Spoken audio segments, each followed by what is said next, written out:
ओम नमः शिवाय। जय माता रानी। दोस्तों, स्वागत है आपका आपके अपने यूट्यूब चैनल अन्नपूर्णा क्रिएशन में। और मैं हूं आप सभी के साथ अभिनंदन तिवारी। तो दोस्तों, कैसे हैं आप सभी? मुझे कमेंट बॉक्स में जय लक्ष्मी नारायण भगवान, जय गौरी शंकर भगवान लिखकर जरूर बताइएगा। भगवान श्री लक्ष्मी नारायण, गौरी शंकर भगवान, श्री गणेश आप सभी का सदा सर्वदा कल्याण करें। तो दोस्तों, जैसा कि आप सभी को पता है, अनंत चतुर्दशी के साथ गणपति महाराज का विसर्जन हो गया है और गणपति उत्सव संपन्न हुआ। और अब 7 सितंबर से श्राद्ध पक्ष यानी पितृपक्ष शुरू हो रहा है। पितृपक्ष की शुरुआत, जैसा कि आपको पता है, पितृपक्ष 16 दिवसीय ये श्राद्ध पक्ष होता है, जिसमें हम अपने पूर्वजों, अपने पितरों के निमित्त उनका श्राद्ध तर्पण, पिंडदान आदि करके उनको मोक्ष की कामना करके उनके आत्मा की शांति के लिए ईश्वर से कामना करते हैं। तो इस बार, जैसा कि आप सभी को पता है, चंद्र ग्रहण के साय में पितृपक्ष की शुरुआत हुई है। तो आज के इस वीडियो में आप सभी के लिए पितृपक्ष की संपूर्ण जानकारी लेकर आए हैं। तो वीडियो शुरू करने से पहले हमारी आपसे एक रिक्वेस्ट है कि अगर आपने हमारे चैनल अन्नपूर्णा क्रिएशन को अभी तक लाइक, शेयर और सब्सक्राइब नहीं किया, प्लीज़ हमारे चैनल अन्नपूर्णा क्रिएशन को लाइक, शेयर और सब्सक्राइब कर लीजिए, बेल आइकन को प्रेस कर लीजिए, ज़्यादा से ज़्यादा मित्रों तक वीडियो को शेयर कीजिए और कमेंट बॉक्स में जय गौरी शंकर भगवान का जयकारा लगाइए। तो दोस्तों, हर साल आपको पता है कि कुंवार मास यानी ये जो आश्विन मास के कृष्ण पक्ष की प्रतिपदा से अमावस्या तक श्राद्ध पक्ष होता है। श्राद्ध पक्ष में पितरों के प्रति तर्पण, पिंडदान, उनका श्राद्ध कर्म करने से उनके पूर्वजों की आत्मा को मुक्ति और मोक्ष प्राप्त होता है। तो जो लोग पूर्णिमा का श्राद्ध करते हैं वो पितृपक्ष को भाद्रपद की पूर्णिमा से ही मानना आरंभ कर देते हैं। तो जैसा कि आपको पता है, चंद्र ग्रहण के साय में अपनी पितृपक्ष शुरू हुआ है। तो इस बार पहला श्राद्ध जो है 7 तारीख यानी 7 सितंबर के दिन पड़ा है, दिन रविवार हुआ है, लेकिन शिव चंद्र ग्रहण का आपके पितृपक्ष पर कोई प्रभाव नहीं हुआ, नहीं पड़ेगा। पितृपक्ष की शुरुआत 7 सितंबर 2025 रविवार से हो रही है। इस दिन पूर्णिमा श्राद्ध मनाया जाएगा। तो वहीं पितृपक्ष का पहला श्राद्ध यानी प्रतिपदा का श्राद्ध आज से 8 सितंबर को पड़ेगा। महालय श्राद्ध 21 सितंबर को सर्वपित्र विसर्जनी अमावस्या के साथ पितृ विसर्जन होगा और 22 सितंबर से दुर्गा पूजा यानी शारदीय नवरात्र का शुभारंभ होगा। भाद्रपद मास की पूर्णिमा से 16 दिवसीय श्राद्ध पक्ष प्रारंभ होते हैं और इस साल श्राद्ध पक्ष की शुरुआत 7 सितंबर 2025 से हुई है। इस दिन चंद्र ग्रहण भी लगा है, लेकिन चंद्र ग्रहण का पितृपक्ष पर कोई प्रभाव नहीं पड़ेगा। तो वहीं श्राद्ध का पक्ष का समापन 21 सितंबर को सर्वपित्र मोक्ष पितृ विसर्जनी अमावस्या के साथ हो जाएगा। सनातन धर्म में श्राद्ध पक्ष का विशेष धार्मिक महत्व है। मान्यता है कि श्राद्ध पक्ष के दौरान पितृ हमारे धरती पर आते हैं। कौवे, चील और गाय के रूप में वो आकर हमसे भोजन प्राप्त करते हैं और हमसे तर्पण की अभिलाषा रखते हैं। तो इस शुभ अवसर पर पितृ ऋण उतारने के लिए श्राद्ध कर्म किए जाने का विधान बताया गया। कहते हैं, पितृपक्ष में किए गए श्राद्ध, तर्पण, पिंडदान इत्यादि कार्यों से पूर्वजों की आत्मा को शांति प्राप्त होती है। साथ ही पितरों के आशीर्वाद से और पितृ ऋण से हमें मुक्ति मिलती है और पितरों के आशीर्वाद से हमारे घर में धन, धान्य, पुत्र, विद्या, मनवांछित फलों की वृद्धि होती रहती है। तो जैसा कि आप सभी को पता है कि इस बार किस दिन कौन सा श्राद्ध पड़ेगा, हम आपको वो बता दें। तो पितृपक्ष 2025 7 सितंबर दिन रविवार से आरंभ हुआ है। इस दिन पूर्णिमा का श्राद्ध किया जाएगा। 8 सितंबर 2025 सोमवार या प्रतिपदा श्राद्ध का दिन होगा। 9 सितंबर 2025 मंगलवार द्वितीया श्राद्ध।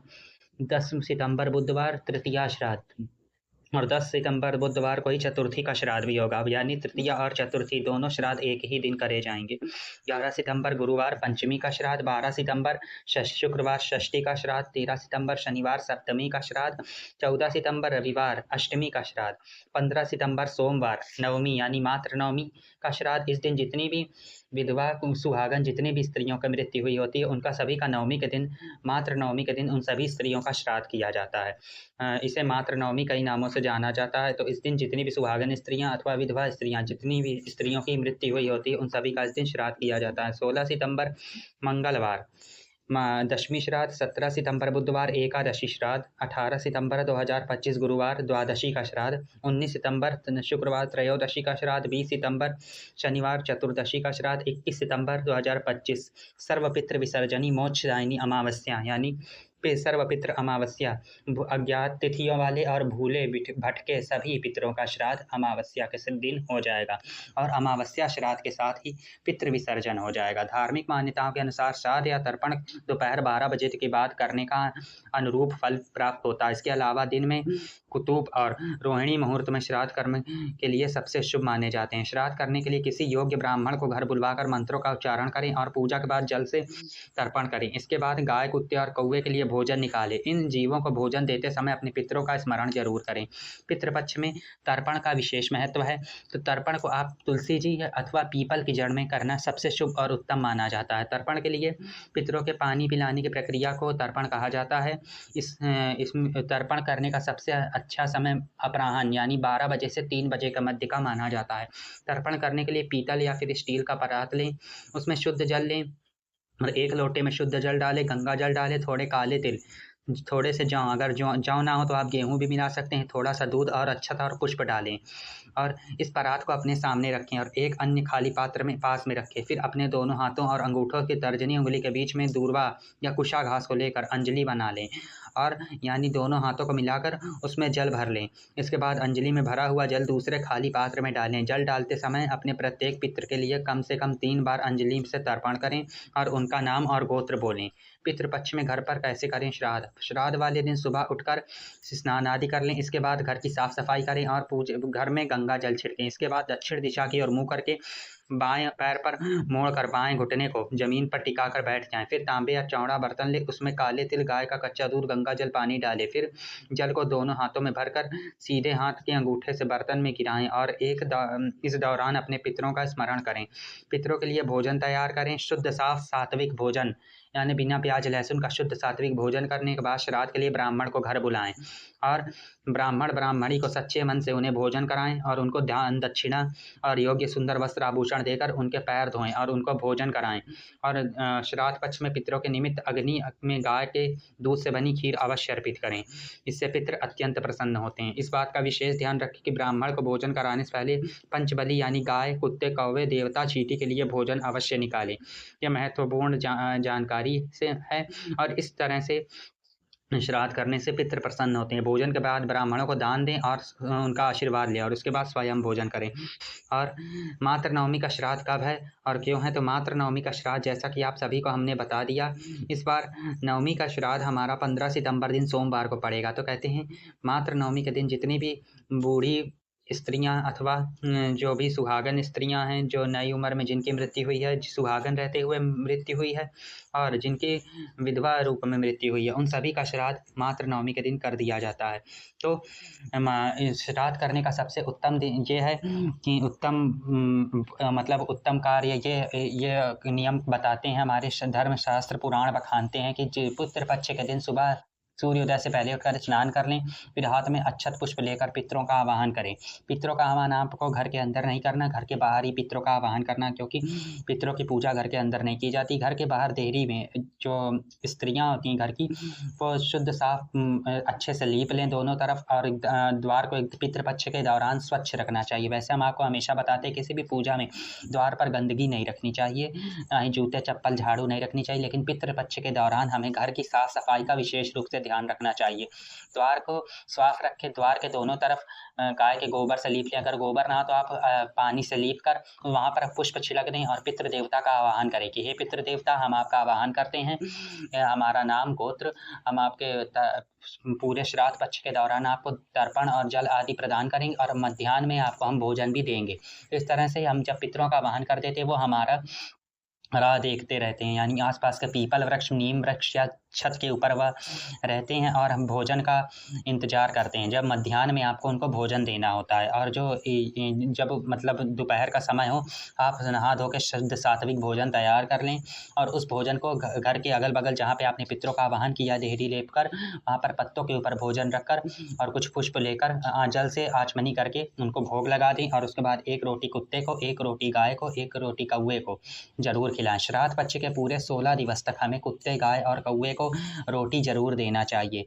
और इसके साथ ही आपको ये कार्य घर की महिलाएं करती हैं। रोटी या रोटी देना तो कार्य पुरुष भी कर सकते हैं, लेकिन देहरी के अगल बगल लीप कर जो हमने आपको भोग लगाने की प्रक्रिया बताई, ये कार्य घर की महिलाएं या पुत्र वधुएं करती हैं। और जो पुरुष भाई होते हैं उनको क्या करना है, उनको पितृपक्ष में पूरे 16 दिनों तक अपने पितरों के निमित्त पिंडदान और तर्पण करना चाहिए। तो जो आपको पूरे 16 दिन तक आपको सूर्य देव के जल में, यानी आप जैसे सूर्य देव को जल देते तो ये जल आपको सूर्य देव को नहीं, पितरों के निमित्त देना चाहिए। तो एक शुद्ध लोटे में आप थोड़ा सा जल डाल, गंगा जल डालें, उसमें शुद्ध जल डालें, फिर उसमें तिल, जौ, गेहूँ, अच्छत, थोड़ा सा दूध और पुष्प डालें और हाथ में पूस घास लेकर आपके घर के आसपास जहाँ भी पीपल का वृक्ष हो, वैसे सबसे अच्छा तर्पण और पिंड दान करने के लिए पीपल वृक्ष को बताया गया। लेकिन अगर पीपल वृक्ष आपके आसपास ना हो तो तुलसी मैया हर हिंदू आंगन में मौजूद होती हैं। तो आप तुलसी की जड़ में भी ये कार्य कर सकते हैं। अपने हाथ की और अंगूठे की बीच में कुशा घास को रखें। कुशा घास को दबाकर अपने पितृ का और उनके गोत्र का पितृ का नाम लें, उनका गोत्र बोलें और अपने प्रत्येक पितृ के नाम से आप 3 बारी तिलांजलि दीजिए, यानी तर्पण कीजिए। इस तर्पण को पीपल की जड़ में आपको दक्षिण की ओर मुँह करके करना। अगर तुलसी मैया की जड़ में कर रहे हैं तो भी आपको दक्षिण की ओर मुँह करके अपने पितरों के निमित्त हाथ में कूस घास को रखकर तर्पण पूरे 16 दिनों तक अवश्य करना चाहिए। कुछ भी हो जाए, लेकिन आपको गाय को, कुत्ते को, कौवे को पूरे 16 दिनों तक भोजन जरूर कराना चाहिए और पितरों के निमित्त पूरे 16 दिवस तक आपको तर्पण जरूर करना चाहिए। और इसके अलावा जिस दिन भी आपके पितरों की मृत्यु हुई हो, यानी प्रतिपदा से लेकर प्रतिपदा, श्राद्ध, द्वितीया, तृतीया, चतुर्थी, पंचमी, षष्ठी, सप्तमी, अष्टमी, नवमी, दशमी, एकादशी, द्वादशी, त्रयोदशी, चतुर्दशी और अमावस्या, इन सभी तिथियों में जिस भी तिथि पर आपके पितरों का मृत्यु यानी देहावसान हुआ हो, उस तिथि पर उनको उनका श्राद्ध तर्पण करना चाहिए। उस दिन पर उनका तिथि पर उनका विशेष पूजन, हवन, दान, पुण्य, ब्राह्मणों को भोजन आदि करवाकर उनका आशीर्वाद प्राप्त करना चाहिए।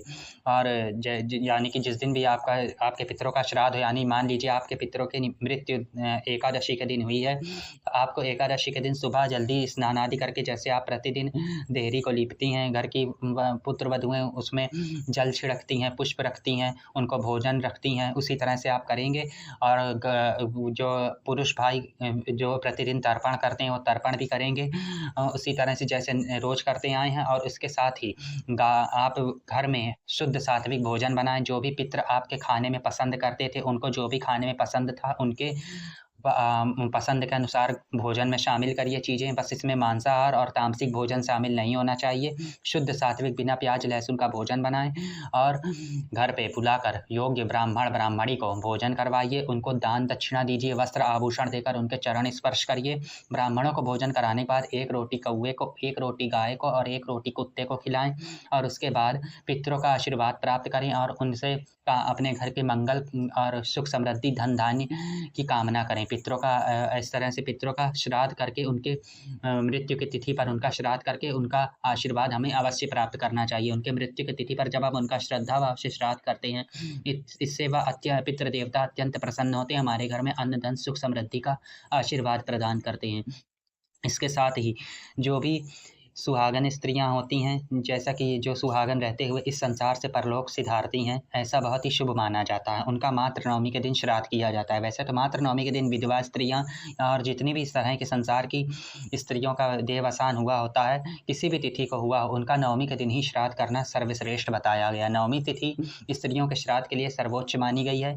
तो नवमी श्राद्ध में आप जैसे सुहागन स्त्रियों का जो श्राद्ध होता है नवमी के दिन जो कर रही हैं, नवमी के दिन उनका सुहागन स्त्रियों का संसार से सुहागन रह के जाना बहुत शुभ माना जाता है। ऐसा बहुत ही अच्छा होता है। तो उस दिन सुहागन ब्राह्मणी को हमें भोजन कराना चाहिए। जो मतलब जो जैसे मान जो आपके उनको परिपित्र जनों को पसंद हो, जो वो खाना खाती थी, जिनको खाने में क्या पसंद करती थी, उनके भोजन के स्वादिष्ट स्वाद के अनुसार उनका भोजन बनाना चाहिए। उसमें खीर और पूड़ी का जरूर शामिल करना चाहिए। शुद्ध सात्विक भोजन बनाएं और सुहागन ब्राह्मणी को घर बुलाकर उनको भोजन करवाइए। उनको सुहाग सामग्री भोजन करवाने के बाद उनको 16 श्रृंगार की सामग्री दान में दें। उनको ये समझ के भोजन कराना कि ये साक्षात आपकी सासू माँ भोजन कर रही हैं, जो सुहागन इस संसार से विदा हुई हैं, उनको हम भोजन करा रहे हैं और ये देवी स्वरूपा हैं। तो उनको उस तरह से पूरे 16 श्रृंगार यानी इसमें साड़ी, महावर, बिंदी, सिंदूर, चूड़ी सारी 16 श्रृंगार की सामग्री रखकर भोजन कराने के बाद उन्हें दान दें और उसके ऊपर दान दक्षिणा अपने सामर्थ्य अनुसार रखकर उनके चरण स्पर्श करें और उनसे उनका आशीर्वाद प्राप्त करें। और ऐसी मन में कामना करें कि ऐसी गति आपकी भी हो, यानी जैसे आपकी सासू माँ संसार से सुहागन गई हैं, उसी तरह से आप भी संसार से सुहागन ही जाएँ। ऐसी शुभ मनोकामनाओं से और उनसे घर में वंश वंशादि पुत्र पौत्र आदि की कामना करते हुए सुहागन ब्राह्मणी के चरण स्पर्श करने और उनको विदा कर दीजिए। और जो आपने गाय, कुत्ता और कौवे के लिए इस रोटी निकाली, उन सभी को एक रोटी गाय को, एक रोटी कुत्ते को, एक रोटी कौवे को रख दीजिए, उनको खिला दीजिए। और इसके साथ ही जैसे भी आप हर दिन पुरुष भाई तर्पण करते हैं, वैसे वो तर्पण कर देंगे। देहरी के अगल-बगल लीप कर पितरों को भोग लगा दीजिए, फूल चढ़ा दीजिए। जो भी आप कार्य करते आएँ, पूरे 16 दिवसीय कार्य वो तो होते ही रहेंगे। तो इसी तरह से और जो विधवा स्त्रियाँ भी मतलब जिस भी तिथि को उनका मृत्यु हुई होती है, उनका भी श्राद्ध नवमी तिथि को ही किया जाता है। तो इसलिए विधवा स्त्रियों के लिए विधवा ब्राह्मणी को हमें बुलाकर आमंत्रित करके उनको भोजन कराना चाहिए। यानी उनके जो भी आपकी माता जी थीं, जो भी थीं, इनकी मृत्यु हुई है, वो भोजन में क्या पसंद करती थी, उनके पसंद के अनुसार भोजन बनाना चाहिए। भोजन शुद्ध सात्विक भोजन बनाइए और मात्र नवमी के दिन किसी विधवा ब्राह्मणी, अगर आपकी माता जी विधवा सुहागन थी तो सुहागन महिला को भोजन कराइए, और विधवा थी तो विधवा महिला को भोजन कराकर उनको एक सूती धोती सफ़ेद रंग की और कुछ दान दक्षिणा देकर भोजन कराने के बाद उनके चरण स्पर्श कर लीजिए उनको भोजन कराने के बाद। और जो आपने गाय, कुत्ते, कौवे को रोटी निकाली थी, उनको खिला दीजिए और उन्हें पुरुष भाई उसी तरह से तर्पण करते रहिए। और देहरी के अगल-बगल जो पुत्र वधुएँ लीप कर फूल चढ़ाती हैं, भोग लगाती हैं, उसी तरह से आप लगाती रहिए। तो इसी तरह से पूरे 16 दिवस तक हमें श्राद्ध पक्ष को पितृपक्ष के नियमों का पालन करना चाहिए। कहते हैं पितृपक्ष में हमें सफाई का विशेष ध्यान देना चाहिए। घर में किसी भी तरह की गंदगी नहीं होनी चाहिए। कुछ लोग क्या गलती करते, खाना खाया वहीं पर गिलास रख दिया, थाली रख दी या गिलास में पानी पिया, चाय पिया, वहीं पर रख दिया। तो ऐसा हमें बिल्कुल भी नहीं करना चाहिए। ऐसा करने से हमारे पितृ रुष्ट होते हैं और हमें पितृ दोष लग सकता है। कहते हैं पितृपक्ष को कहते हैं, जो लोग पितृपक्षों के नियम दिए गए नियमों का पालन नहीं करते, उनकी आने वाली पीढ़ियों को पितृदोष लगता है, यानी उनके पुत्रों को, पौत्रों को पितृदोष का सामना करना पड़ता है। तो इसलिए हमें पितृपक्षों के नियमों का पालन जरूर करना चाहिए। उनके अपने पूर्वजों की तिथि पर उनका श्राद्ध, पिंडदान, तर्पण आदि अवश्य करना चाहिए। प्रतिदिन कुत्ते, गाय और कौवे को भोजन जरूर कराना चाहिए। प्रतिदिन उनका तर्पण करना चाहिए। उनको देहरी के अगल बगल उनको भोग लगाना चाहिए शुद्ध तरह से लीप कर, और उनका पूजन करना करके उनका आशीर्वाद प्राप्त करना चाहिए। तो जैसा कि आप सभी को हमने बताया, 7 सितंबर 2025 से 21 सितंबर 2025 तक पितृपक्ष मनाया जाएगा। और एक बात और, अगर आपको अपने पितरों के मृत्यु की, देहांत की तिथि नहीं मालूम, इस अवस्था में क्या करें, कैसे, कई ऐसे प्रश्न हमारे पास आते हैं। तो ऐसी अवस्था में आपको अमावस्या का श्राद्ध करना चाहिए। कहते हैं भूले भटके, भूले बिसरे जो भी पितृ होते हैं, अज्ञात, भूले भटके, भूले बिसरे जो भी पितृ अलाएँ बलाएँ जो भी होते हैं, वो अमावस्या के दिन तर जाते हैं। तो अमावस्या का श्राद्ध सर्वोच्च श्राद्ध कहा गया है। अमावस्या का श्राद्ध सबसे, सभी तिथियों में सबसे बड़ा श्राद्ध कहा जाता है। तो आप अमावस्या के श्राद्ध के दिन खूब भव्य रूप से श्राद्ध का आयोजन कीजिए। अगर आपको अपने पितरों के देहांत की, उनके मृत्यु की, निधन की तिथि नहीं मालूम, तो अमावस्या के दिन पूरे शुद्ध तात्विक तरह से आप खूब बड़े बेसिस पे अपने सामर्थ्य के अनुसार श्राद्ध का आयोजन करिए। 11, 21 या 51 ब्राह्मणों को बुलाकर उन्हें भोजन कराइए। उनको दान दक्षिणा देकर उनका चरण स्पर्श करिए, और मन में ऐसा भाव रखना चाहिए कि ये ब्राह्मण नहीं है, आपके पितृ देवता भोजन ग्रहण कर रहे हैं। और गाय, कुत्ते, कौवे को भोजन कराना चाहिए, तर्पण करना चाहिए, और घर के अगल बगल देहरी लीप कर पितरों को भोग लगाना चाहिए। इसी तरह से अमावस्या के दिन भी आप अपने पितरों का श्राद्ध कर सकते हैं, अगर आपको उनके मृत्यु की तिथि नहीं मालूम। अमावस्या का श्राद्ध सभी तिथियों में सबसे प्रधान और सबसे श्रेष्ठ श्राद्ध कहा जाता है। तो ये भी बात क्लियर हो गई। तो इसी तरह से हमें पितृपक्ष 7 सितंबर से शुरू होकर 21 सितंबर तक, यानी सर्वपितृ विसर्जनी अमावस्या तक चलेगा। और 21 सितंबर को सर्वपितृ अमावस्या के साथ पितृ विसर्जन हो जाएंगे, और 22 सितंबर 2025 से शारदीय नवरात्रि दुर्गा पूजा शुरू हो जाएगी। इसमें माँ दुर्गा का कलश स्थापना, जवारे कैसे बोएं, हवन कैसे करें, दुर्गा सप्तशती का पाठ, पूजन, आरती, भोग कैसे करें, ये संपूर्ण जानकारी आपको विस्तृत तरह से हमारे चैनल अन्नपूर्णा क्रिएशन पर प्राप्त होगी। तो उन सभी वीडियोस को देखने के लिए आप हमारे चैनल अन्नपूर्णा क्रिएशन को लाइक, शेयर और सब्सक्राइब कर लीजिए। बेल आइकन को प्रेस कर लीजिए। ज़्यादा से ज़्यादा मित्रों तक वीडियो को शेयर कीजिए। चैनल पर पहली बार आए हैं तो चैनल को सब्सक्राइब कर लीजिए, बेल आइकन को प्रेस कर लीजिए। ज़्यादा से ज़्यादा मित्रों तक वीडियो को शेयर कीजिए। कमेंट बॉक्स में जय लक्ष्मी नारायण भगवान, जय गौरी शंकर भगवान, जय पितृ देवता जरूर लिखिए। लक्ष्मी नारायण भगवान, गौरी शंकर भगवान आप सभी का सदा सर्वदा कल्याण करें। तो ऐसे ही अच्छी अच्छी जानकारी प्राप्त करने के लिए आप हमारे चैनल को लाइक, शेयर और सब्सक्राइब कर लीजिए। बेल आइकन को प्रेस कर लीजिए। ज़्यादा से ज़्यादा मित्रों तक वीडियो को शेयर कीजिए। आगे मिलेंगे हम आपसे नेक्स्ट वीडियो में। तब तक के लिए ओम नमः शिवाय, जय माता रानी, जय श्री गणेश, जय लक्ष्मी नारायण भगवान, जय श्री कृष्ण, हरे कृष्णा, श्री राधे रानी की जय। जय जय राधे, जय जय श्री राम।